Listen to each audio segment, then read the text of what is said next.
Okay, now this was my part, or one of my parts that I did today, and I wanted to show you because when we went for 6 weeks, or I went for 6 weeks in 2012. Really and truly, I mean that was the best presentation to give you a little, in a nutshell, what Taiwan has going on. Not that that's everything, but that's a lot. And truly, when you go to visit people and you're in different homes and you go to different places, even to the school, tea is a really big thing. And the quality of the tea is a big deal too. It's like while we were there, if someone says, please have a cup of tea, then you would, have the opportunity to have tea with them. And the last day, Charlie and I we went to eat with our host family at a restaurant, and this 80-year-old man that was the man who originally owned this hotel, he was over in the corner. He asked the people we were with to ask us to please have a cup of tea, just like what they're talking about. So we went over, and they take this type of utensil, and of course you make tea according to your own taste. And so today I was making it, sort of medium to weak because of the children, being involved. But you put in however many tea leaves that you want, and then you they really do measure the time, and they wait for 3 minutes. And I didn't know this. We have been wasting our tea, but you can use the tea grounds up to 7 times. And honestly, you probably could get more than that, but for the quality of the tea. But I can't explain it to you. But when you're in Taiwan, no matter principals would invite us to come and have a cup of tea, and different individuals, host homes, host families, they might take you to their relatives, and they would say, please have a cup of tea. Now, I will explain a couple of things, and I'm so glad I don't have to scream at you because earlier in the day, Savannah can back me up on this. I mean, it was so loud. So, but anyway, it is so calming the way the tea ceremony in Taiwan is. And everybody is talking. There's one person that's serving the tea.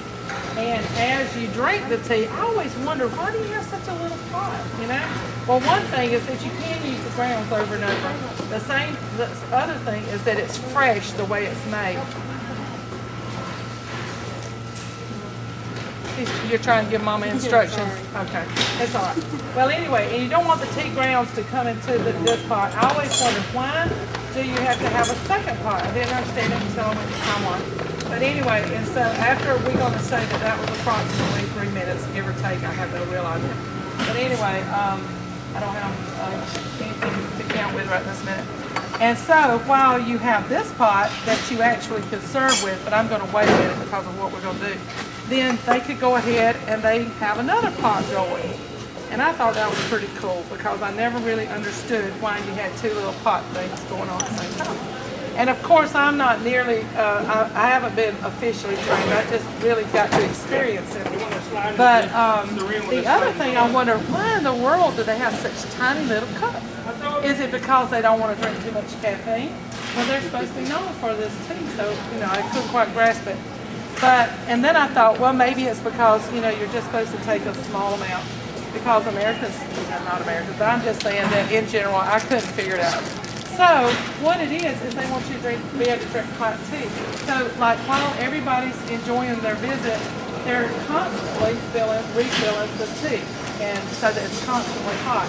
They usually either have a fire, or they have a burner, or they have an electric pot, but it's hot tea continually. This process is going on.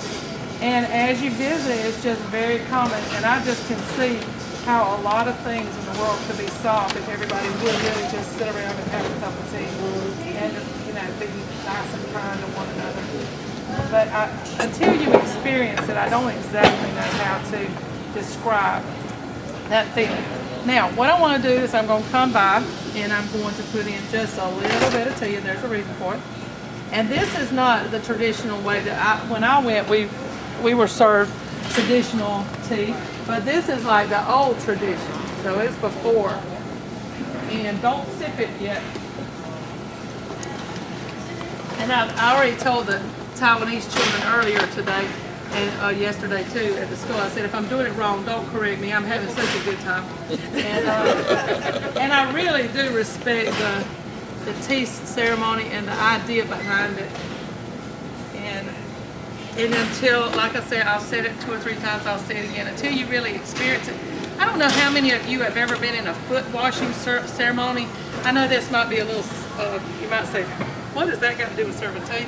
But it's humbling. It's very humbling for the Taiwanese people, the way that they are so hospitable. They really make you feel, I don't know how to explain it. It's just humbling to have tea served to you. Okay, now, this is the fun part.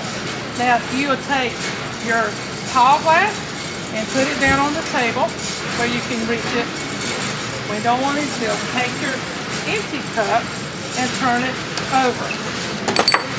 Put your thumbs on the top, which is actually the bottom of the cup, and then wrap your fingers around it like this. Now, this is the old tradition. Take it quickly and switch it over. And I've done pretty well for the last 2 days. I hope I won't mess up this time. And if I did a good job, I did not put more in it than can fit the cup. But put the cup of tea down and hold the tall cup, the tall cup. And it's empty now, but hold it. Now put it in your hands like this and smell the aroma of the tea. And that, like they were saying, you take time to really appreciate. It's not just about drinking tea. You know, we can fill up a mug and drink some tea. It's the experience, but this is the a way to smell that. Now let's go on to the food. And there's plenty of food on everybody's plate. There's at least 4 pieces of everything. And the first thing I want to show you is this one. Okay, I'll hold that one. This one is like a rice cake, and it's got seaweed taste in it. Now, and Claire, it's not as bad as you think. First thing she went, no, this is not real seaweed like you think of seaweed. I mean, I don't really know how they harvest it, but the point is it really doesn't taste bad. Everybody get one of these, and there's big cookies, so break it and then share it with someone. Here, have some. My hands are impeccably clean. And anyway, give it a try. Okay. These are very much like chips. Come have some. Okay. Oh yeah, that's true. These are just like chips. Have some. Save this one right here. Save that one. Okay. Everything in Taiwan is not as sweet as everything is sweeter for us. This is like a sugar cone or ice cream cone, but it is not very sweet. And I like it very much, but I better quit eating so I can talk. All right, this one right here, like we would have peanut butter crackers. This is honey inside, and when you bite it, it sort of breaks like peanut brittle. It's got a so that's what this piece is. It's honey inside. This one is another cookie, and it's a soft kind of cookie.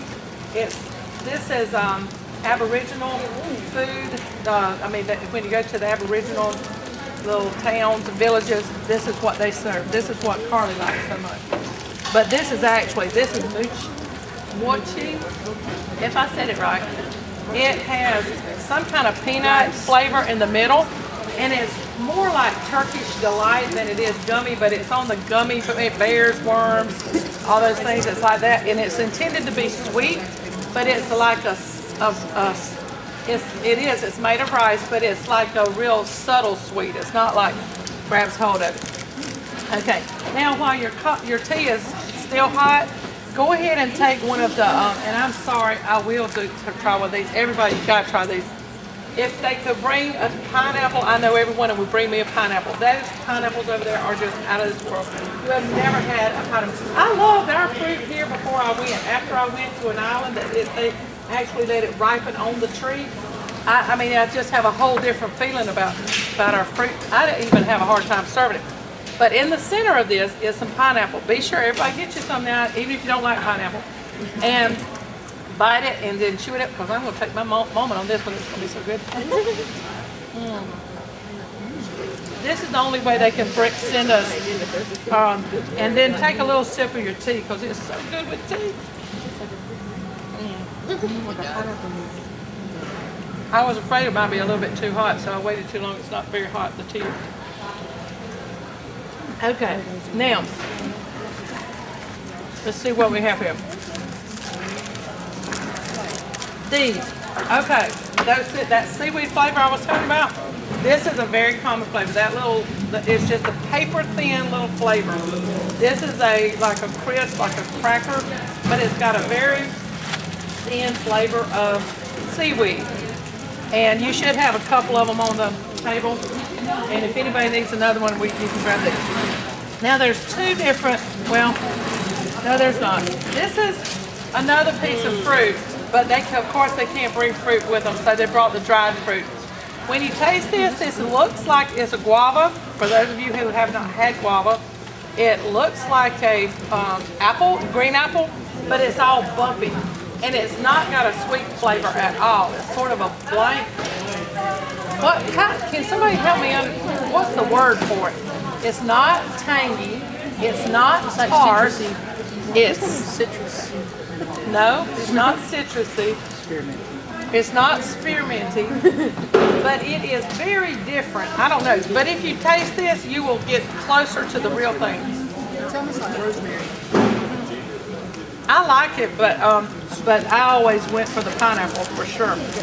Okay, now I saved this one because this one, every area in Taiwan, it has some specialty that they have. This is one of Jai, even though it's CH. That's why that when you spell it, it doesn't always say the same thing, but it's spelled CH, but it's Jai. These are wheat cookies. I call these Jai cookies. But anyway, these are wheat cookies, and they are wonderful. Be sure to take one of those. Okay. Now, I think we enjoyed everything. So these little boxes are for you to pack it up, and you can take it with you. You don't have to stay and eat it here. But if you have any questions, you can ask me. And Miss Kwong, there's two things for everybody that's here. Make sure everybody that's here gets a choice of chopsticks, and just pass them around. And then when I want to make sure that everybody that's here gets one. But if we have plenty enough, I want you to take one for every member, even if